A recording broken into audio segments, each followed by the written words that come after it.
দল এই ফ্যাসিবাদী ব্যবস্থার পতন এবং নতুন রাষ্ট্র ব্যবস্থার প্রবর্তনে আমরা একটা যুগপৎ আন্দোলন ধারাবাহিকভাবে করেছিলাম। এখন ফ্যাসিবাদী ব্যবস্থার পতন হয়েছে। এই পতনের পর আজকে বিকেল 5টায় আমাদের বিএনপির সাথে আনুষ্ঠানিক বৈঠক আছে। সেখানে তাদের সাথে আলাপ আলোচনা, তাদের দৃষ্টিভঙ্গি, সেগুলোর বিষয়ে আমরা পর্যালোচনা করে আমরা পরবর্তীতে সিদ্ধান্ত যাব। কিন্তু ইতিমধ্যেই বিএনপির তৃণমূল পর্যায়ের নেতাকর্মীদের কাছে আমাদের নেতাকর্মীরা যে আচরণ এবং নিগ্রহের শিকার হচ্ছে সেটা কিন্তু অত্যন্ত উদ্বেগের। যে আমার নিজের উপজেলা পটুয়াখালীতে আমি প্রোগ্রাম করতে গেছি, সেখানে বিএনপির জেলা নেতা থেকে শুরু করে উপজেলা নেতাদের বাধার সম্মুখীন হয়েছি, হুমকির সম্মুখীন হয়েছি। ব্রাহ্মণবাড়িয়াতে আমাদের নেতাদের পোস্টার ব্যানার ছিঁড়ে ফেলেছে, ব্রাহ্মণবাড়িয়াতে আমাদের নেতাদের উপরে হামলা করা হয়েছে। আমার কেন্দ্রীয় আইন সম্পাদক ঢাকা জেলার, তাকে আপনার বিএনপি নেতারা এই ঘটনার সংশ্লিষ্ট মামলায় আসামি করেছে এবং নীলফামারীতে অফিস নিয়েছে, সেখানেও হুমকি দিচ্ছে যে গণ অধিকার পরিষদকে যেন অফিস না দেয়। এখন বিএনপি তো এখন পর্যন্ত ক্ষমতায় আসে নাই, এখন একটা ইন্টারিম গভর্নমেন্ট ক্ষমতায় আছে, সেখানে সমস্ত রাজনৈতিক দল কিন্তু এই সরকারের স্টেক হোল্ডার। সেখানে এখনই যদি বিএনপির নেতৃবৃন্দের তৃণমূল পর্যায়ে এই আচরণ হয়, তাহলে সামনে কি আচরণ হবে সেটিও তো আমাদের বিবেচনা করতে হবে। যদি আমরা বিএনপির শীর্ষ নেতৃবৃন্দকে এটি পর্যায়ক্রমে জানিয়েছি, কার্যত এখন পর্যন্ত খুব বেশি প্রতিকার পাইনি, তাহলে এখন বিএনপির সাথে লড়াই সংগ্রাম করে আমরা আওয়ামী ফ্যাসিবাদকে উৎখাত করলাম। এই আন্দোলন করতে গিয়ে আমরা মামলার শিকার হয়েছি, হামলার শিকার হয়েছি। আবার বিএনপিও যদি এখন এই আচরণ করে, তাহলে তো আমাদেরকে বিএনপির বিকল্প রাজনীতি জোট টোট নিয়ে ভাবতে হবে। তবে এখনই আমরা এই বিষয়ে কিছু ভাবছি না, আমরা পরিস্থিতি পর্যবেক্ষণ করছি।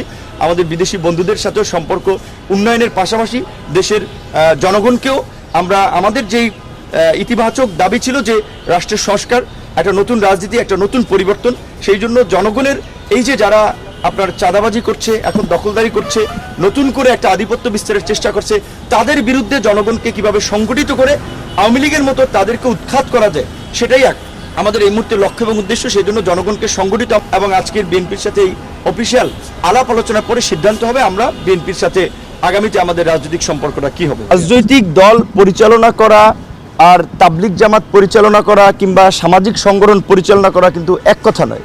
রাজনৈতিক দল পরিচালনায় সেই ধরনের একটা কাঠামো থাকতে হবে, নেতৃত্ব দেওয়ার মতো দক্ষ দূরদর্শী নেতা থাকতে হবে। এখন আমাদের এই ছোট ভাইরা বৈষম্যবিরোধী আন্দোলন যারা করেছে, ধরেন দুইজন উপদেষ্টা দুইজনই তো ছাত্র অধিকার পরিষদের নেতা ছিলেন। নাহিদ আমার সাথে সংস্কৃতি সম্পাদক পদে ডাকসুতে নির্বাচন করেছে, ছাত্র অধিকার পরিষদ করেছে। আসিফ ঢাকা বিশ্ববিদ্যালয়ের সভাপতি ছিল, আরও যারা আব্দুল কাদের কিংবা আরও যারা আছে সবাই কিন্তু ছাত্র অধিকার পরিষদের বিভিন্ন পর্যায়ের নেতা ছিলেন। পাশাপাশি এই কোটা সংস্কার আন্দোলনটা যেহেতু সার্বজনীন আন্দোলন ছিল, অন্য মতাদর্শের কিছু লোকজন যুক্ত হয়েছে, আমরা সব ধরনের সহযোগিতা করেছিলাম, কারণ এইটা তো কোনো রাজনৈতিক আন্দোলন ছিল না, সরকার পতনের কোনো আন্দোলন ছিল না। এখন সরকার পতন হওয়ার পরে এখানে বিভিন্ন বেনিফিশিয়ারি গ্রুপ ঢুকে যাচ্ছে।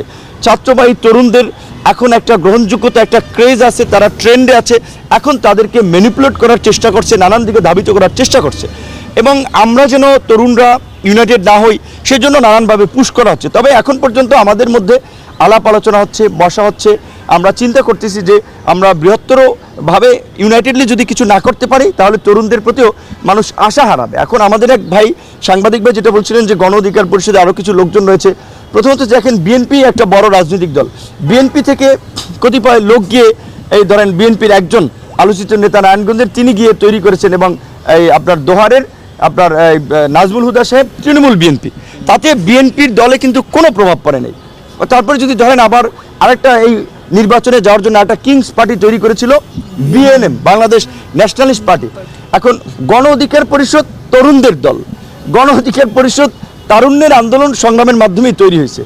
আমরা সমাজের অন্যান্য শ্রেণী পেশার মানুষকে সম্পৃক্ত করার জন্য কিছু সিনিয়র মানুষকে নিয়েছিলাম, কিন্তু আমরা দেখেছি তাদের চাহিদাটা ছিল নির্বাচন কেন্দ্রিক। যদি 24 সালে নির্বাচন হতো তারা একটা এমপি হয়ে যেতেন শর্টকাটে, এইটা অনেকের ধান্দা ছিল। এখন মশিউজ্জামান সাহেব গণ অধিকার পরিষদের মেইন স্ট্রিমের কোনো পার্ট ছিলেন না, তিনি গণ অধিকার পরিষদ গঠনেরও পরে যোগ দিয়েছেন, এবং তিনি সম্ভবত আগে আপনার সামরিক বাহিনীর গোয়েন্দা সংস্থায় চাকরি করেছেন। তো তার বিভিন্ন কর্মকাণ্ড যখন আমাদের কাছে সন্দেহমূলক মনে হয়েছে, আমরা সেটা নিজেদের মধ্যে আলোচনা করেছি, এবং আমাদের যে আহ্বায়ক ছিলেন রেজা ভাই, তিনি তো নিজেই রাজনীতি থেকে ইস্তফা দিয়ে আপনার চলে গেছেন।